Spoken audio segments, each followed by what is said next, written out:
Hola a todos, bienvenidos a Simplemente Estadística. El día de hoy vamos a aprender cómo transformar un conjunto de datos con una estructura compleja a uno con una mucho más simple, sin perder la información que éste contiene. Para ilustrarlo, vamos a utilizar el conjunto de datos de la red de monitoreo de calidad de aire de Bogotá, el cual aprendimos a consultar en otro video. En resumen y de manera general, este conjunto de datos que está indexado por el tiempo tiene diferentes variables medidas en diferentes lugares de la ciudad. Además de eso, contiene información que no es muy importante una vez es descargado, como por ejemplo un encabezado y además unas medidas resumen. Vamos a aprender cómo transformar este conjunto de datos que tiene esta estructura agrupada en diferentes lugares de la ciudad a través del tiempo y en diferentes variables a una forma mucho más simple, un formato largo en el cual nosotros vamos a contener exactamente la misma información, sin embargo, con una facilidad para la manipulación y el análisis de los datos. Para el preprocesamiento del conjunto de datos se va a utilizar el software R, en particular se va a utilizar Tidyverse y ReadExcel, las cuales son unas librerías que permiten una manipulación del conjunto de datos de una manera eficiente. ReadExcel va a permitir la lectura del conjunto de datos directamente desde su fuente, la cual es un formato XLSX, y Tidyverse va a servir para diferentes manipulaciones del conjunto de datos que se van a ver a continuación. Inicialmente se hace una lectura del conjunto de datos y para eso se utiliza justamente la función read-excel.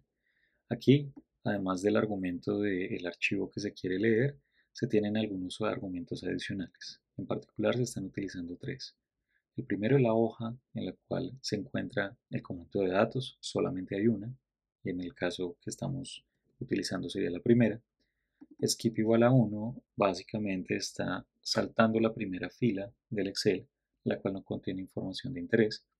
Y finalmente el argumento de NA lo que está indicando es cómo en el archivo se tienen los valores perdidos. En este caso, como recordamos, es a través de este símbolo que se identifica. Como podemos darnos cuenta, el nombre de las columnas fue de manera automática indexado a través del número de la columna correspondiente cuando éste no tenía un nombre de columna. Vamos a arreglar esto a través del uso de R. Lo primero es detectar de todas las columnas, que son 47, cuáles son aquellas que en efecto tienen un nombre válido. Para esto, lo que hacemos es, a través de esta expresión regular sobre el nombre de las columnas, detectar aquellas que tienen en efecto una letra. Las que no tienen una letra van a ser detectadas como no válidas. Y acá tenemos este vector. A este lo llamamos colletras. Una vez tenemos definido colletras, lo que vamos a hacer es establecer cuáles son los nombres de aquellas columnas que son válidas, y son estos cuatro.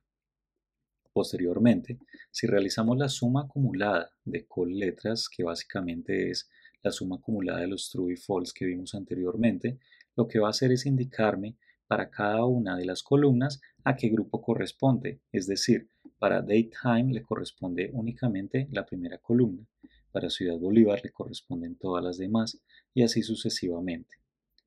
Con lo cual, una vez hago la tabulación de frecuencias de este vector, lo que yo estoy obteniendo es cuántas columnas corresponden de manera ordenada a cada una de las columnas válidas. Es decir, para la primera columna válida le corresponde únicamente una, para la segunda columna válida le corresponden 16. Y esto lo podemos ver acá.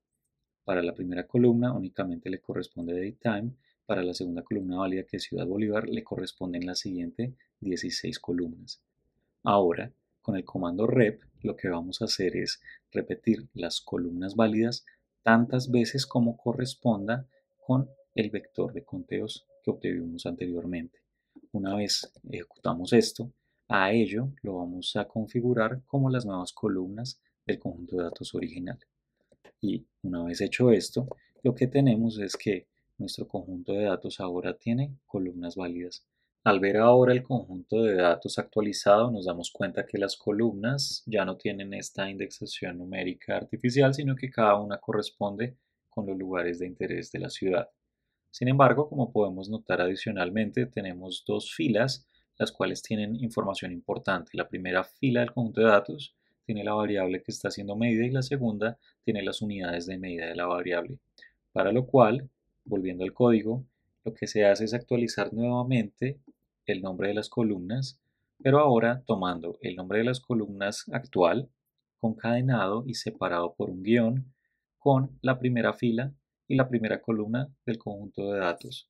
Una vez ejecutamos esto y volvemos a ver los datos, nos damos cuenta que ahora las columnas tienen un nombre que incluye la información que tienen las primeras dos filas. Una vez arreglado el formato de las columnas, nos damos cuenta que hay unas filas que ya no son relevantes. Las primeras dos, por ejemplo, ya están como los nombres en las columnas y al final del conjunto de datos tenemos esta información de resumen que no nos es de interés en el momento. Como nos damos cuenta, la información que nos importa tiene números y eso es lo que vamos a utilizar en el siguiente filtro. Acá nos vamos a dar cuenta que el filtro está detectando para esa columna DateTime NaNA, aquella que tiene la información que acabo de escribir, vamos a hacer una selección de aquellos que inician con un número, con cualquiera del 0 al 9 a través de esta expresión regular. Y a esto lo llamamos CAIREDatos. Si observamos este conjunto de datos a través de la función viewNR, lo que estamos viendo es que ahora únicamente tenemos 24 filas.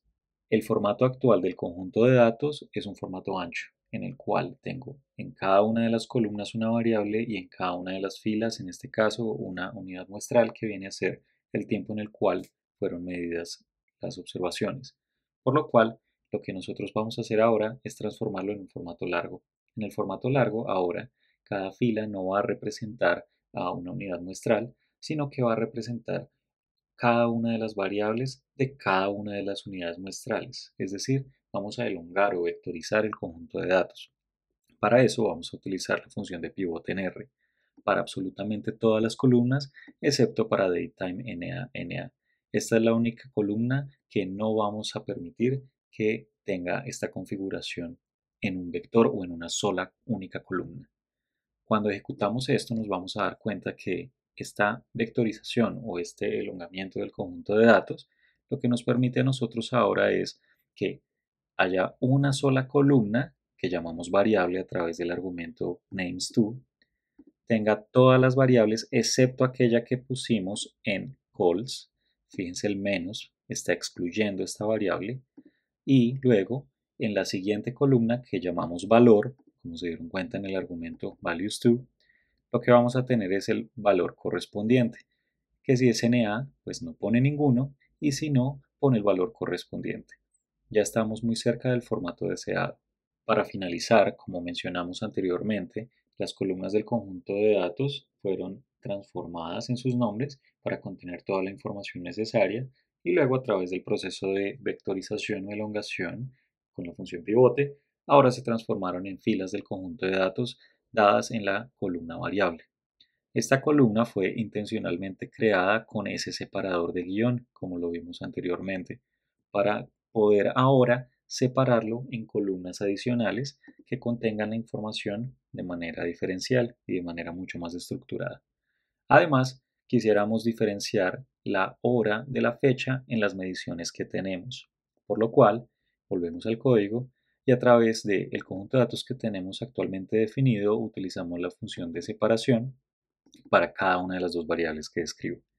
Para la que se llama variable, vamos a generar tres columnas nuevas, cada una se llama como corresponde en este vector, estación, variable y unidad de medida, con el separador guión. Y finalmente vamos a crear otras dos columnas que se van a llamar fecha y hora con el separador espacio, los cuales, como nos dimos cuenta, eran los separadores del conjunto de datos. En la fecha y hora el espacio, en la variable era el guión. Ya una vez hecho esto, al ejecutarlo, nos damos cuenta que el conjunto de datos tiene estas variables y las anteriores fueron eliminadas. Ya con esto finalmente llegamos al formato largo del conjunto de datos, el cual es mucho más conveniente para la realización de gráficos y para el modelamiento estadístico. Con lo cual, ya en un último paso, escribimos el conjunto de datos en un formato apropiado, en este caso en formato CSV. Ya con esto logramos transformar un conjunto de datos con una estructura compleja a uno con una estructura bastante simple sin perder información en el proceso.